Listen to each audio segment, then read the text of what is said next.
Hello everyone.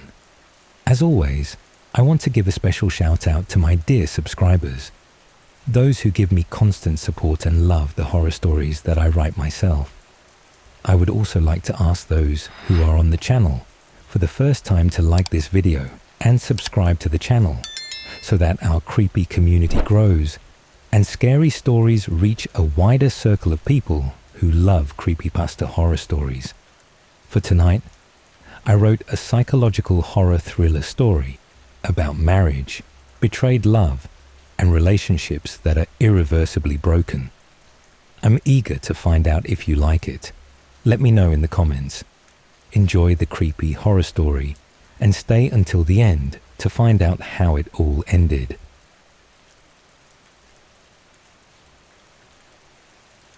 I sat in my lawyer's office, fingers drumming against the mahogany desk. The air was thick with the scent of stale coffee and ink, a fitting backdrop for the final act of a marriage that had rotted from the inside out. Across from me, Patrick Floyd adjusted his glasses, his smile thin and sharp as a razor. "She'll never see it coming," Patrick murmured, sliding a document across the desk. "The clause ensures she thinks she's won. But once the board gets that complaint, it's all over."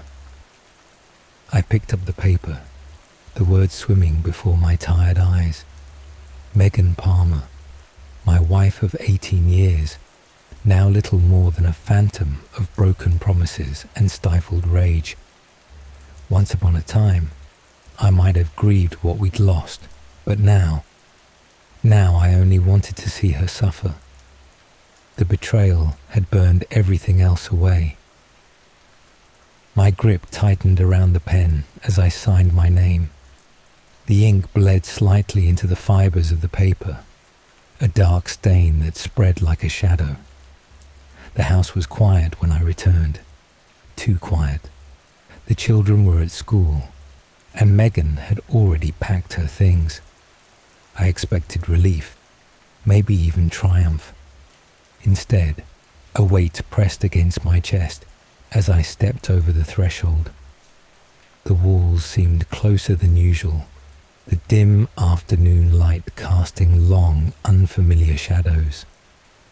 I moved through the rooms mechanically, absently straightening a picture frame, wiping a smudge off the kitchen counter.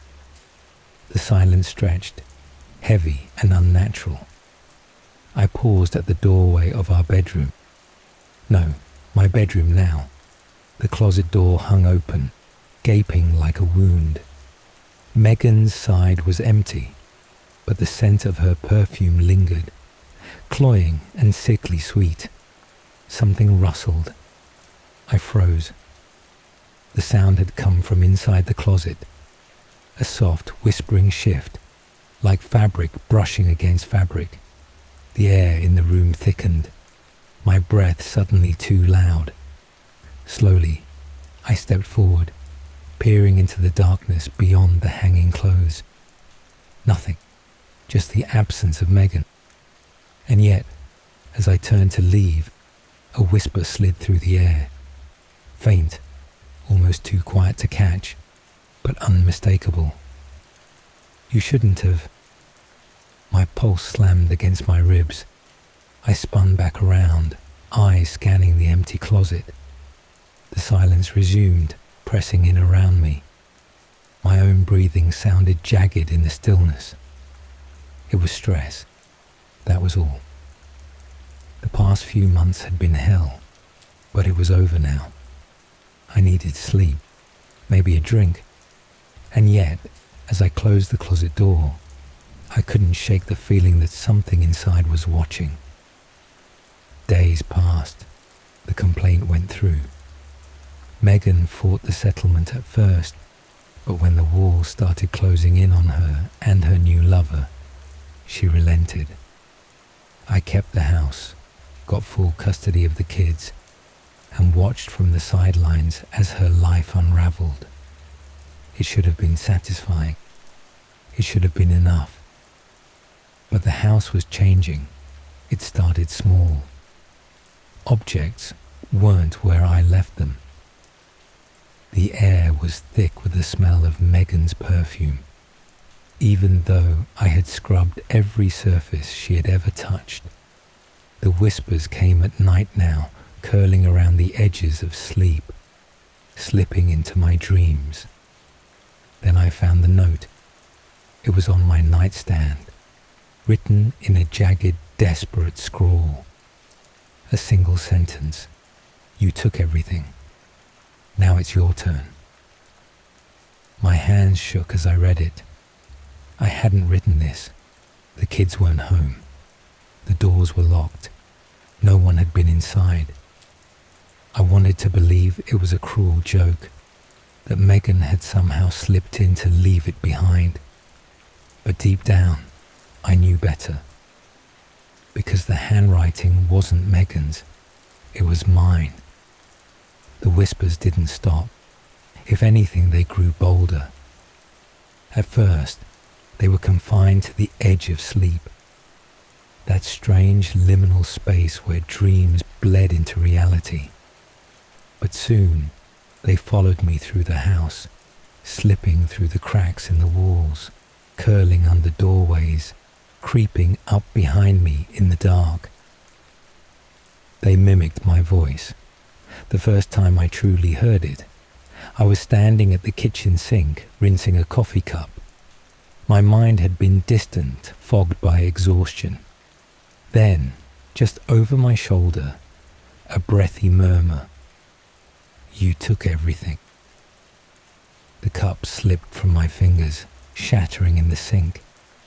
I spun around, pulse hammering against my ribs. The kitchen was empty. Sunlight slanted through the window, warm and golden, utterly indifferent to my panic. I swallowed hard, forcing myself to breathe. It was just stress, a trick of the mind. That was all. But I couldn't stop thinking about the note. It had disappeared. I had left it on the nightstand, but when I returned that evening, it was gone. I tore the room apart looking for it, under the bed, behind the dresser, even inside the pillowcases. Nothing. Maybe I had imagined it. Maybe you're losing your mind. The whisper slithered through the air, so close I could feel the heat of breath against my ear. I lunged forward, yanking open the nearest cabinet, my hands shaking, empty. I wasn't crazy. I wasn't. The walls started bleeding. Not real blood, of course. It was just a stain. A dark, creeping stain that spread along the baseboards of the bedroom, seeping into the wallpaper like ink. No matter how many times I scrubbed, it always came back. I tried repainting, sealing it over with fresh white. But by morning, the darkness had returned, blooming like rot. The smell was worse. Not Megan's perfume anymore. Something deeper, wet earth and decay. And then there was the laughter. Low, rasping, hidden just beneath the sound of the wind. I started keeping the lights on at night, but it didn't help. Shadows stretched longer than they should. Doors creaked open on their own. My reflection in the hallway mirror lingered a second too long after I walked away. I stopped sleeping, stopped eating. The kids noticed. "Dad, you look sick," Elizabeth said one morning, poking at her cereal. "I'm fine," I muttered, sipping coffee that tasted like ash. Sterling frowned at me from across the table. "Is Mom bothering you again?" I wanted to laugh, if only it were that simple. The breaking point came that night. I had been lying in bed, eyes fixed on the ceiling, waiting for the whispers. They always came around this time, but tonight was different. Tonight, the house exhaled, a long, shuddering breath, rattling through the vents. The air thickened, pressing against my skin, heavy with something unseen. Then, the closet door creaked open, slowly. I didn't move, didn't breathe.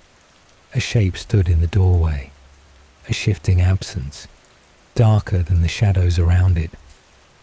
"You took everything," it whispered. And this time, it wasn't just my voice, it was Megan's. Then the shape stepped forward. The figure in the dark is not Megan. It's me. A version of me. Gaunt, hollow-eyed, grinning with something sharp and wrong. And it knows things I don't remember doing. The figure in the doorway stood motionless, watching. My reflection, but not quite. Something was wrong with its proportions, with the way it held itself. More delicate, almost feminine. "You're not real," I whispered, but my voice came out higher than usual, unfamiliar. The figure took a step forward. "Look again," it said, and its voice was mine, but also not mine. "Really look this time." My head throbbed. The room seemed to pulse, reality bending at the edges. The mirror on the wall caught my attention, and for a moment, just a moment, I saw something impossible. Megan's face where mine should be. I blinked hard, and my reflection returned to normal. But a seed of doubt had been planted, growing like poison ivy in my mind. "The medication," the figure said softly, "in your bathroom cabinet. When did you last take it?" "I don't..." But even as I spoke, memories flickered like damaged film. A prescription bottle, Dr. Harrison's concerned face. "The dissociative episodes are getting worse, Megan. You need to stay on your medication." Number no, that wasn't right. I was... "Check your wallet," the figure suggested. "Your ID, your phone. Really look at them this time." My hands trembled as I reached for my wallet. The leather was wrong, softer, smaller than I remembered. Inside, the driver's license showed my face, but Megan Palmer, female, 5 feet 6 inches. That's not... I threw the wallet away. It hit the wall with a soft thud. "This is some kind of trick. You're trying to make me think." "Look at your hands," the figure interrupted. "Really look at them." I didn't want to. God help me. I didn't want to look. But my eyes moved of their own accord. Delicate fingers, manicured nails, though the polish was chipped. A small scar on the right thumb from when Megan had slammed it in the car door last summer. The room spun violently. I staggered to the bathroom, flipping on the harsh fluorescent lights. The mirror above the sink seemed to waver, like heat rising from hot pavement. Megan's face stared back at me, pale and drawn. I touched my cheek. She touched hers. "No," I whispered, but it was her voice now. It had always been her voice. Memories shattered the walls I'd built, dragging me back to David's abuse, his gaslighting, and the constant fear of losing myself. That final night, his hands around my throat, left me with a blank space where the truth should be. When I woke up in the hospital, I was told David was gone, that I had won everything, but he hadn't left. He was in my mind, watching from the doorway. Slowly, the fragments of truth returned, revealing I hadn't escaped him at all.